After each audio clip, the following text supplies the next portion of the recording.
सनातन के नाम पर तैयार हो रही नई चुनावी बिसात योगी के लिए जीत की पटकथा हो गई अभी से तैयार। विपक्ष भी देखकर हैरान, सबसे बड़ा समीकरण पड़ सकता है कमजोर। राजा भैया ने तैयार की योगी के लिए सियासी जमीन पलटेगा 2027 का समीकरण। बाबा बागेश्वर बढ़ाएंगे विपक्ष की टेंशन, कुंडा से भरेंगे हुंकार, मचा अभी से दिल्ली तक हाहाकार।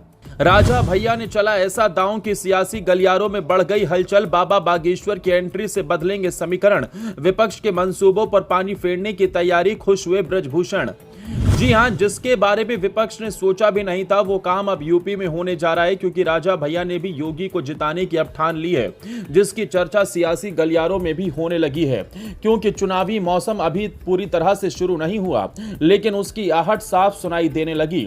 और इसी बीच कुंडा से एक ऐसी तस्वीर निकलकर सामने आई जिसने सत्ता पक्ष और विपक्ष दोनों का ध्यान अपनी ओर खींच लिया। चर्चा है राजा भैया के उस कदम की जिसे कई लोग सिर्फ धार्मिक आयोजन नहीं बल्कि एक बड़े राजनीतिक संदेश के रूप में भी देख रहे हैं, जिसके बारे में आपको सब इस वीडियो में बताते हैं। दरअसल जनसत्ता दल लोकतांत्रिक के प्रमुख और कुंडा के प्रभावशाली नेता राजा भैया ने बागेश्वर धाम के पीठाधीश्वर पंडित धीरेन्द्र कृष्ण शास्त्री को अपने क्षेत्र में श्री राम कथा के लिए आमंत्रित किया। बताया जा रहा है कि नवंबर में कुंडा में भव्य कथा आयोजन होगा, जिसमें बड़ी संख्या में संत, साधु और विभिन्न क्षेत्रों के प्रभावशाली लोग जुट सकते हैं। राजनीतिक विश्लेषकों की नजर अब इसी आयोजन पर टिकी हुई है, क्योंकि ये कार्यक्रम ऐसे समय में होने जा रहा है जब उत्तर प्रदेश में चुनावी चर्चाएं तेज हो रही हैं। राजा भैया की राजनीति हमेशा अपने अलग अंदाज के लिए जानी जाती है। वो कई बार सीधे किसी दल के साथ खड़े दिखाई नहीं देते, लेकिन उनके फैसलों का असर चुनावी समीकरणों पर जरूर पड़ता है। यही वजह है कि जब उन्होंने बाबा बागेश्वर को कुंडा बुलाने का फैसला किया तो इसकी चर्चा सिर्फ प्रतापगढ़ तक सीमित नहीं रही। पूर्वांचल से लेकर लखनऊ तक इस पर चर्चा शुरू हो गई। सवाल उठने लगा कि क्या ये सिर्फ धार्मिक आयोजन है या फिर इसके पीछे कोई बड़ा राजनीतिक संदेश भी छिपा है। यहीं से कहानी और दिलचस्प हो जाती है। पिछले कुछ वर्षों में उत्तर प्रदेश की राजनीति में सनातन, मंदिर, तीर्थ और धार्मिक पहचान जैसे मुद्दे लगातार चर्चा के केंद्र में रहे।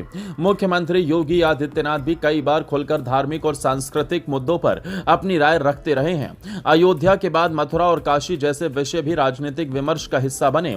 ऐसे माहौल में अगर बड़े धार्मिक चेहरे किसी क्षेत्र में लगातार सक्रिय दिखाई देते हैं तो उनका राजनीतिक असर होने की संभावना से इनकार नहीं किया जा सकता। दूसरी तरफ विपक्ष लगातार सामाजिक समीकरणों के सहारे अपनी रणनीति तैयार कर रहा है। समाजवादी पार्टी पिछड़े, दलित और अल्पसंख्यक वर्गों को साथ लेकर अपनी राजनीतिक ताकत बढ़ाने की कोशिश में जुटी है। लेकिन अगर चुनावी चर्चा का केंद्र सामाजिक समीकरणों से हटकर धार्मिक पहचान की ओर जाता है तो राजनीतिक बहस का स्वरूप भी बदल सकता है। यही वजह है कि कुंडा में होने वाले इस आयोजन को कई लोग आने वाले चुनाव से जोड़कर देख रहे हैं। राजनीतिक जानकार मानते हैं कि उत्तर प्रदेश में चुनाव सिर्फ नारों से नहीं जीते जाते, बल्कि माहौल भी बड़ा रोल निभाता है। अगर किसी मुद्दे को लेकर जनभावना मजबूत होती है तो उसका असर मतदान तक दिखाई देता है। ऐसे में बाबा बागेश्वर जैसे लोकप्रिय धार्मिक वक्ता की मौजूदगी और राजा भैया जैसे प्रभावशाली नेता का साथ दोनों मिलकर एक नई चर्चा को जन्म दे सकते हैं। यही कारण है कि विपक्ष भी इस पूरे घटनाक्रम पर नजर बनाए हुए हैं। अब सवाल यही है कि क्या कुंडा से उठने वाली ये नई हुंकार उत्तर प्रदेश की राजनीति में बड़ा असर डालेगी?